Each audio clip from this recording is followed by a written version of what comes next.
পশ্চিমবঙ্গে পরপর ৩ খুন, নিহতরা সবাই মুসলিম। পরবর্তী টার্গেট কে? মিলছে চাঞ্চল্যকর তথ্য। মধ্যপ্রাচ্যের রণক্ষেত্র নয়, এবার রক্তের হোলি খেলা চলছে বিজেপি শাসিত শুভেন্দু অধিকারীর পশ্চিমবঙ্গে। তাদের শাসন আমলেই প্রকাশ্য দিবালোকে এবং রাতের অন্ধকারে একের পর এক বিরোধী দলের মুসলিম নেতাদের ব্রাশ ফায়ার করে ও পিটিয়ে মারা হচ্ছে।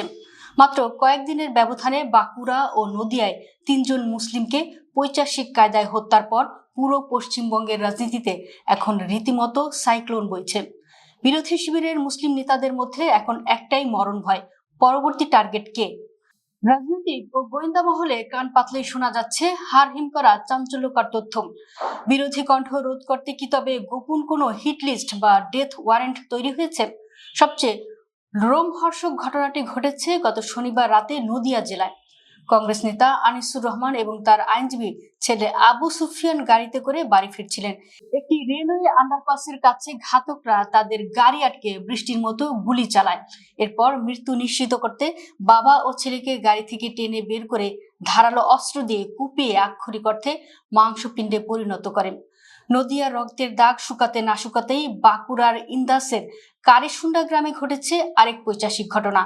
সিজেপি বা ককরোচ জনতা পার্টির সক্রিয় কর্মী আব্দুল হাফিজের রাজনৈতিক কর্মকাণ্ডের জের ধরে তার বাবা মোহাম্মদ মাফিফকে বাড়িতে ঢুকে নির্মমভাবে পিটিয়ে হত্যা করেছে ঘাতকরা। সোমবার সিজেপির শীর্ষ নেতা আশুতোষ ব্রাঙ্কা দিল্লি থেকে ছুটে এসে এই হত্যাকাণ্ডের তীব্র প্রতিবাদ জানিয়েছেন। তিনি আদালতের তত্ত্বাবধানে নিরপেক্ষ তদন্তের দাবি করে আলটিমেটাম দিয়েছেন। 10 দিনের মধ্যে সব খুনিকে গ্রেফতার না করলে জেলা প্রশাসনিক ভবন ঘেরাও করা হবে। মমতা সরকারের দেওয়া আর্থিক ক্ষতিপূরণকে স্রেফ ডাস্টবিনে ছুঁড়ে ফেলেছেন নিহত মাফিকের ছেলে আব্দুল হাফিজ। তিনি দম্ভ করে বলেছেন, বাবার রক্তের বিনিময়ে টাকা নয়, বরং তিনি এলাকায় একটি আন্তর্জাতিক মানের স্কুল প্রতিষ্ঠা করতে চান। পুলিশ দাবি করছে এই ঘটনাগুলোর মধ্যে সরাসরি কোনো যোগসূত্র নেই, কিন্তু সাধারণ মানুষ আজ সব বুঝতে পারছে।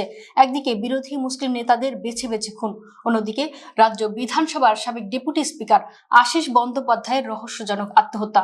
সবকিছু মিলিয়ে পশ্চিমবঙ্গের রাজনীতি আজ এক ভুতুড়ে ও দম বন্ধ করা গোরস্থানে পরিণত হয়েছে।